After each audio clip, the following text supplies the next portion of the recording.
Alright, hey y'all, it's just going to be a quick video about how to buy a project motorcycle to restore. This bike here is a 1972 Honda CB350 that I recently got off of Craigslist, and it's in pretty good shape. It's not running, but most of the paint's in pretty good shape, and the whole bike is there. And that brings me to my first point, which is that when you're buying a project motorcycle, most important thing is that all the parts are there, because the hardest part of any restoration is finding parts. Another thing you want to look for is if it has carburetors like this, you want to make sure they're closed and not open, because if they're open, it can moisture and debris can get in there and cause a lot of problems. With any project bike you buy, it's going to have issues. That's why it's a project. And same on this, you have some issues on the gas tank, and the exhaust pipes are definitely going to be an issue. But I'm planning on doing a full top-down restoration on it, so it shouldn't be too big of an issue. When you are buying a project bike from an owner, you want to ask as many questions as you can about it. You want to check the bike and see if it's been in a crash. A lot of times this will be pretty worn and scratched up if it has been, and same on the other side.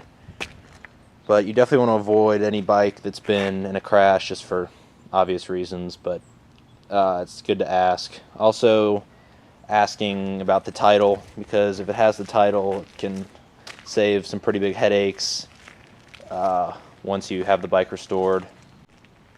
One good thing to do when you are looking at a bike to buy is actually do a compression test before you buy the bike, because if the bike has bad compression, you definitely don't want to buy it, because the engine's pretty much shot at that point.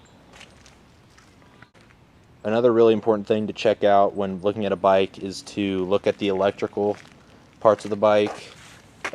Usually it's under the seat, and just check out what condition it's in. Obviously it's not going to be perfect, but you don't want any major corrosion of the battery or broken wires, because that's going to be undoubtedly one of the hardest parts of the restoration. So make sure that's in shape. Also, check out the speedometer and other gauges the bike might have, because those can be costly and pretty difficult to find and replace. In addition to the battery and electrical wiring of the bike, checking out the condition of the plastic of the lights is something you definitely want to do, just because those can be pretty difficult to find and or expensive. So if you can find a bike with those intact, it's a major plus. This bike is missing the two plates that would go on the back of the bike, but I got the bike for pretty cheap, so that's kind of par of the course.